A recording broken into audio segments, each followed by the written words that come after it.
हाँ जी, तो क्या हाल है। आज मैं हूँ बॉम्बे में, एक फंक्शन अटेंड करने आया हुआ हूँ और लिटरली मेरे पास सिर्फ यहाँ पे 1 घंटा है यूट्यूब को डेडिकेट करने के लिए। तो मैंने यहाँ पे एक शॉर्टकट लिया है। मतलब मैंने सोचा इससे अच्छा क्या होगा कि आप लोगों से कनेक्ट कर लूँ। एक 100K की मैंने Q&A पोस्ट यहाँ पे डाली थी यूट्यूब कम्युनिटी पे। तो अगर आपने उसमें पार्टिसिपेट किया है तो इसमें आपको सारे आपके आंसर्स मिलने वाले हैं। Let's get started. पहला क्वेश्चन है मिस्टर गोलानी की तरफ से, मतलब गोलानी बुलानी भाई भाई सिंधी सिंधी। तो इनका क्वेश्चन है कि एयरटेल वी और बाकी कंपनीज़ ने जो अपने प्रीपेड के प्राइसेस बढ़ाए हैं, तो ऐसे में क्या ब्रॉडबैंड के अंदर भी हमको प्राइस इंक्रीज देखने को मिल सकता है? मेरा यहाँ पे ओपिनियन है नेगेटिव। मतलब मुझे नहीं लगता कि यहाँ पे ब्रॉडबैंड के प्राइसेस बहुत जल्दी यहाँ पे बढ़ने वाले हैं, क्योंकि इन्होंने यहाँ पे जब प्राइस बढ़ाया ना तो प्रीपेड का बढ़ाया, पोस्टपेड का नहीं बढ़ाया, जो कि साथ में ही बढ़ना चाहिए था। लेकिन इन्होंने नहीं बढ़ाया क्योंकि जो इनका major chunk of the audience है वो प्रीपेड के ऊपर रहती है। तो इन्होंने सोचा पहले उनको टारगेट करते हैं। पोस्टपेड के लोग जो होते हैं वो मंथली साइकिल में बने रहते हैं, तो ऐसे में उनको डिस्टर्ब मत करो। नहीं तो प्राइस बढ़ाया तो ऐसा नहीं हो कि कहीं तुरंत पोर्ट आउट मार दें। तो यहाँ पे ब्रॉडबैंड सेक्टर जो है ना वो ऑलरेडी इनका प्रॉफिटेबल है। ऐसा नहीं है कि वो नेगेटिव या लॉस मेकिंग में जा रहा है, जो कि टेलकोस जो अपनी मेन प्राइमरी बिजनेस जो कि सिम वाला जो बिजनेस हो गया उसके अंदर ये लोग अपना लॉसेज यहाँ पे बुक करते हैं हर साल। तो मुझे नहीं लगता अभी कोई बहुत जल्दी यहाँ पे कोई ब्रॉडबैंड के अंदर प्राइस इंक्रीजेस देखने को मिलेंगे। दूसरा क्वेश्चन है परवेज हसन जी की तरफ से। वो पूछते हैं क्या 5G रिचार्ज के प्लान्स और भी ज़्यादा महंगे होंगे जितने अभी प्रीपेड के हो गए हैं, तो ऐसे में क्या ब्रॉडबैंड लगवाना सेंसिबल होगा? देखो 4G के प्राइसेस इन्होंने बढ़ाए हैं और उसके बाद जितने ये लोग इन्वेस्टमेंट्स कर रहे हैं, स्ट्रेटेजिक पार्टनरशिप्स कर रहे हैं, डेफिनेटली येस यहाँ पे 5G के प्राइसेस इंक्रीज्ड आएंगे। और मुझे लगता है कि जैसे ये 700 रुपये में इन्होंने 3 महीने का टच कर दिया, 750 रुपये में 4G, तो बड़ा मत समझना अगर 5G में अगर थोड़ा सा ज़्यादा डेटा का पैक ये लोग बना दें और 1000 रुपये को एम करें, क्योंकि इवेंचुअली इन्होंने पहले भी अपनी मार्केटिंग सारी की सारी जो प्रेस रिलीजेज होती हैं उसके अंदर मेंशन किया हुआ है कि इनको ARPU 300 रुपये तक लेके जाना है। तो ऐसे में मुझे लगता है कि डेफिनेटली यहाँ पे प्राइसेस इंक्रीज होंगे 5G के।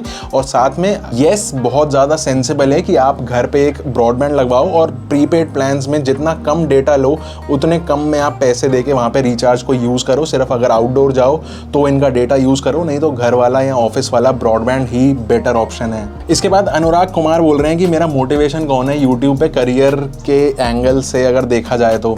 देखो हम लोग ना 3-4 साल पहले तक टेक्निकल गुरुजी देखते हुए आए हैं। अब जाके उनका थोड़ा सा ग्राफ बिगड़ गया, क्योंकि पता नहीं क्यों, लेकिन अब आज की डेट में टेक बर्नर देखते हैं तो इंस्पिरेशन और मोटिवेशन इन सब लोगों से लेते रहते हैं। बहुत सारे लोग हैं, टेक बर्नर का फ़न बड़ा अच्छा लगता है, वहाँ से वो ले लो। टेक्निकल गुरुजी की समझाने की स्टाइल अच्छी है, वो वहाँ से वो ले लो। या फिर ट्रैक एंड टेक के यार बी रोल्स बड़े अच्छे लगते हैं, वहाँ से वो ले लो। और इस सारे कॉम्बिनेशन के अंदर अपना तड़का लगा के उसको मोल्ड करते हुए चलते हैं। इसके बाद दर्शन जोशी जी बोल रहे हैं कि ये कंप्यूटर इंजीनियरिंग स्टूडेंट हैं, तो ऐसे में इनको टैब, सैमसंग का tab S7 FE with keyboard लेना चाहिए या फिर एक लैपटॉप लेना चाहिए जिसमें नोट्स लेने हैं, रीडिंग बुक्स और स्टूडेंट वर्क और एंटरटेनमेंट।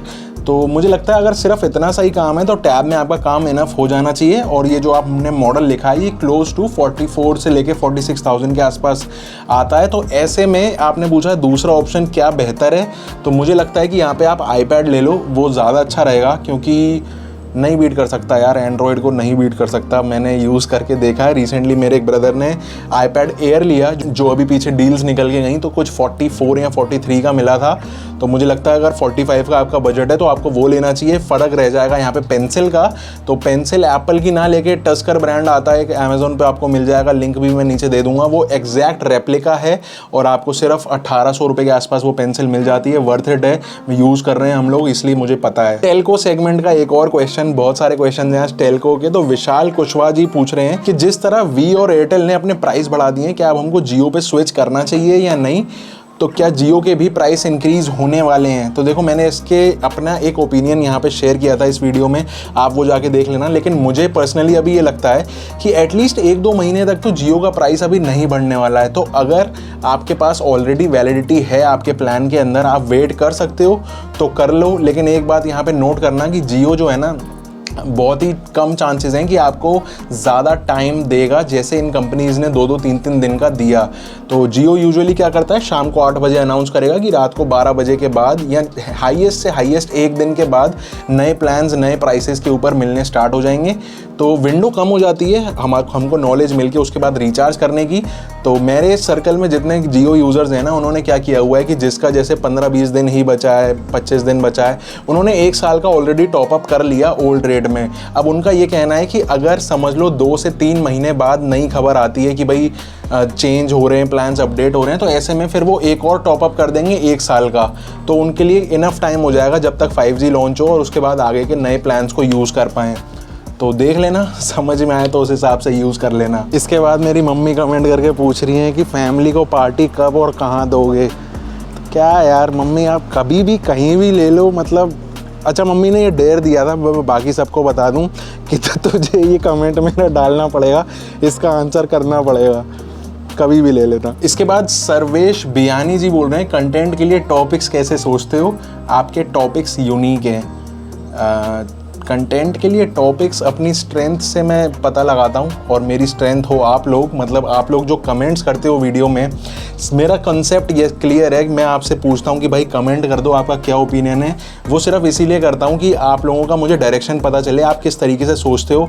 क्या आपको सस्ती चीज़ें पसंद है जो कि जल्दी ख़राब हो जाएंगी, या फिर महंगी चीज़ें पसंद हैं जो लॉन्ग लास्टिंग हो, या फिर आपको एप्पल पसंद है या फिर विंडोज़ पसंद है। इससे मुझे कुछ इंसाइट्स मिल जाती हैं कि मैं वीडियोज़ किस तरीके से अपनी स्ट्रक्चर करूं जिससे आपका मैक्सिमम बेनिफिट निकल के आ पाए। वो मैक्सिमम बेनिफिट तभी निकल सकता है जब मुझे ये पता चले कि आप कौन कौन से प्रोडक्ट्स या सर्विसेज यूज करने में इंटरेस्टेड रहते हो।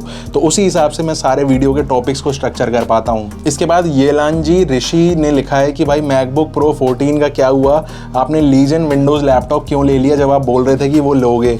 और ये क्वेश्चन काफ़ी सारे लोग मेरे से ऑलमोस्ट हर वीडियो पे पोस्ट कर रहे हैं, कमेंट कर रहे हैं कि भाई मैकबुक प्रो 14 का क्या हुआ, तुमने बेवकूफ़ बना दिया, क्या हुआ।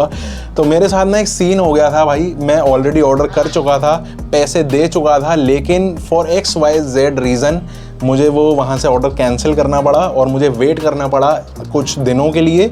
अब वो क्या है स्टोरी, वो मैं पूरी बाद में बताऊंगा जब मैं मैकबुक प्रो लेके आऊँगा। और डेफिनेटली मैंने अभी कोई लैपटॉप ख़रीदा नहीं है अपने लिए। जो लैपटॉप्स मैंने पहले चैनल पे वीडियो बनाया वो सारा रिव्यू पर्पसेस के लिए एक्वायर किया था, वो सारे लैपटॉप वापस चले गए हैं। तो मेरा आपसे ये प्रॉमिस है कि विद इन 1 वीक आपको वीडियो चैनल के ऊपर मिल जाएगा मैकबुक प्रो 14 इंच का।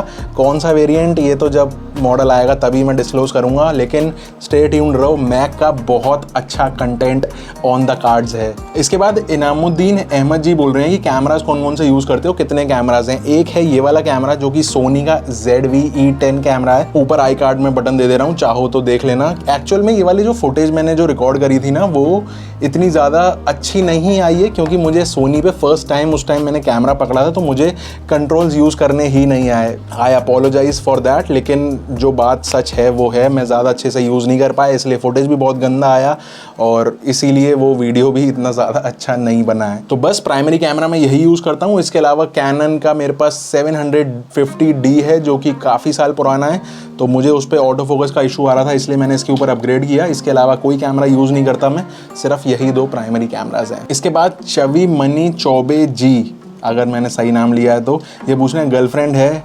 हाँ भाई है, उसके साथ व्लॉग चैनल भी बनाया हुआ है, जाके सब्सक्राइब कर लेना अगर बिहाइंड द सीन्स वाले सारी स्टोरीज आपको पसंद हो तो। इसके बाद राइड ऑफ मयूर जी बोल रहे हैं कि Congress 1 lakh subscribe, BJP 1 lakh subscribe.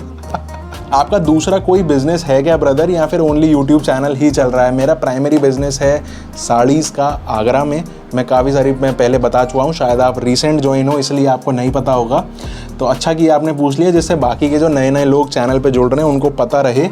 तो प्राइमरी बिजनेस मेरा वही है, ये मेरा पार्ट टाइम है जिसको अब मैं 50-50% का रेशो देता हूँ क्योंकि इस चैनल के ऊपर ग्रोथ मुझे मिल रही है। इसीलिए अगर आप लोग सपोर्ट करते रहोगे, अगर आपको कंटेंट पसंद आता है तो मैं इसको और ज़्यादा टाइम देने की कोशिश करूँगा। अगर चीज़ें सही नहीं चलती हैं तो फिर इसको थोड़ा सा टाइम कम कर दूंगा, बस एज सिंपल एज दैट। इसके बाद बहुत पुराने यहाँ पे हमारे चैनल पे जुड़े हुए हैं रचित खुराना भाई, तो ये बोल रहे हैं कि टाइम्स प्राइम के ऊपर वीडियो बनाओ। डेफिनेटली भाई बनाऊंगा मैं। मेरे को आपने पहले भी इसके बारे में बोला था और बन नहीं पाई अभी तक, लेकिन मैं इसकी पूरी डिटेल्ड एक वीडियो बहुत जल्दी विद इन 15 डेज आपको इस चैनल के ऊपर देखने को मिल जाएगी। इसके बाद एक बड़ा इंटरेस्टिंग क्वेश्चन है साइतमा की तरफ से कि चैनल का नाम technical Hindi, technical stuff, technical ये सब टेक वाला वर्ड क्यों नहीं यूज़ करा है जब आप चैनल के ऊपर टेक रिलेटेड सारा स्टफ बताते हो। सरकास्टिक सिंधी ही क्यों? इसके पीछे कोई ऐसा पर्टिकुलर लॉजिक या फिर कोई पर्टिकुलर रीज़न नहीं है। पहली चीज़, मुझे वर्ड पसंद नहीं है कि चैनल के नाम में जिस तरीके से यूट्यूब का, जिस टाइम मैंने चैनल के ऊपर वर्क करना स्टार्ट करा था, उस टाइम हज़ारों चैनल थे जो टेक ये, टेक वो, टेक ये, फर्स्ट वर्ड टेक या टेक्निकल ही यूज़ हो रहा था। मुझे तो बिल्कुल पसंद नहीं आया, तो इसलिए मैंने सिंधी में हूँ, इसलिए सिंधी वहाँ पे है। और फ्रेंड्स के साथ मैं सरकास्टिक हो जाता हूँ काफ़ी ज़्यादा कई बार, जो कि कई बार मैं कैमरा पे नहीं हो पाता हूँ क्योंकि वायलेशंस होते हैं यूट्यूब के भी। आगे वर्क कर रहे हैं इसके ऊपर भी, कैसे इन वायलेशंस को बाईपास किया जाए, तो स्टे ट्यून्ड। इसके बाद मृणाल कौशिक जी बोल रहे हैं कि मेरे से एक्सपेक्ट क्या कर सकते हैं फ्यूचर में। देखो, मेरे को ना ड्रोन्स के अंदर हद से ज़्यादा यहाँ पे इंटरेस्ट है। मैं एक आध बार पहले भी डिस्कस कर चुका हूँ इसको, तो मुझे लगता है मैं ड्रोन्स को आगे जाके काफ़ी ज़्यादा यहाँ पे कनेक्ट कर पाऊँगा। चैनल के ऊपर ड्रोन रिलेटेड स्टफ़ आपको काफ़ी देखने को मिलेगा। इसके अलावा ईवी रिलेटेड स्टफ़ आपको काफ़ी देखने को मिल सकता है। इसके अलावा लैपटॉप्स को इन डेप्थ का कवरेज देने वाला हूँ मैं यहाँ पे। मेरी बात भी चल रही है एक दो ब्रांड से, अगर वो मुझे प्रोवाइड कर पाएँ कुछ review units on a regular basis, जिससे मैं इन डेप्थ चीज़ों को पकड़ पाऊँ या फिर इन डेप्थ उसको प्रेजेंट कर पाऊँ। तो लेट्स सी क्या होता है। अगर कोई लैपटॉप ब्रांड ये वीडियो देख रहा हो तो भाई देख लेना।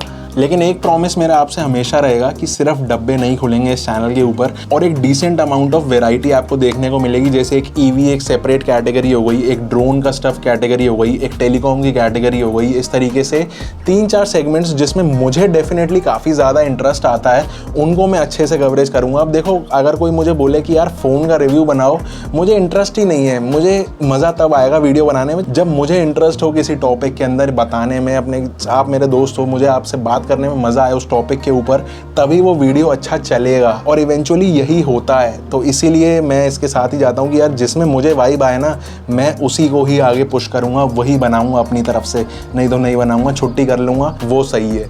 तो आई थिंक सारे क्वेश्चंस हो गए हैं और थैंक यू सो मच ये वीडियो देखने के लिए। वीडियो पसंद आई हो, थोड़ी सी वैल्यू मिली हो, आपको सारे आंसर्स आपके मिल गए हो, तो एक लाइक का बटन जरूर दबा देना, सब्सक्राइब कर देना चैनल को और बेल नोटिफिकेशन भी दबा देना। मिलता हूँ आपसे अगली वीडियो में, तब तक के लिए स्टे सेफ, स्टे सरकास्टिक, सी या।